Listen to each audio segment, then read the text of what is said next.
उन्वान, कोई उम्मीद नहीं थी। एक लड़का जिसका नाम बिलाल था। असमा नाम की लड़की। बिलाल एक नौजवान लड़का था जो अपने वालिद के साथ एक छोटे से गांव में रहता था। वो अपने नरम दिल और मददगार तबीयत के लिए मशहूर थे। अपनी खराब माली हालत के बावजूद बिलाल का हमेशा मुस्बत रवैया था और इसे यकीन था कि एक दिन इसके साथ अच्छी चीज़ें रूनुमा होंगी।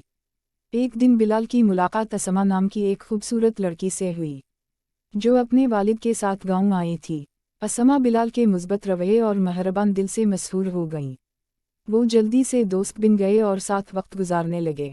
ताहम आसिमा के वालिद को उनकी दोस्ती मंजूर नहीं थी। इसने सोचा कि बिलाल अपनी बेटी के लिए अच्छा नहीं है और उसने उसे दोबारा मिलने से मना कर दिया। आसिमा दिल शिकस्ता थी लेकिन अपने वालिद की ख्वाहिश पर अमल करती रही। दिन गुजरते गए और बिलाल के माली हालात ख़राब होते गए। उसके वालिद बीमार हो गए और उनके पास इतने पैसे नहीं थे कि वो तिब्बी अखराजात अदा कर सकें। ऐसी संगीन सूरत हाल में बिलाल का मुस्बत रवैया डगमगा गया और वो उम्मीद खो बैठा। एक दिन असमा बिलाल से मिलने आई और उसे अपने वालिद के मंसूबे के बारे में बताया कि उसकी शादी एक अमीर आदमी से कर दी जाएगी। वो शादी नहीं करना चाहती थी लेकिन इसके वालिद उसे ऐसा करने पर मजबूर कर रहे थे। बिलाल ने आसिमा की आंखों में अदासी देखकर उसकी मदद करने का फैसला किया।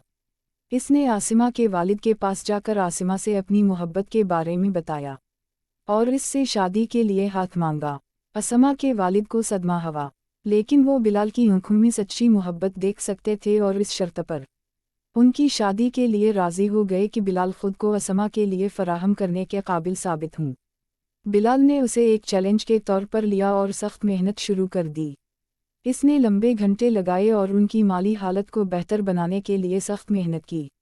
आहिस्ता आहिस्ता लेकिन यकीनी तौर पर बिलाल की मेहनत रंग लाई गई और वो अपने वालिद के तिब्बी अखराजात के लिए काफ़ी रकम बचाने और एक नई ज़िंदगी शुरू करने के काबिल हो गए। असमा और बिलाल की शादी हो गई और वो हमेशा खुशवाओ खुर्रम रहने लगे। इन्होंने साबित किया कि मोहब्बत तमाम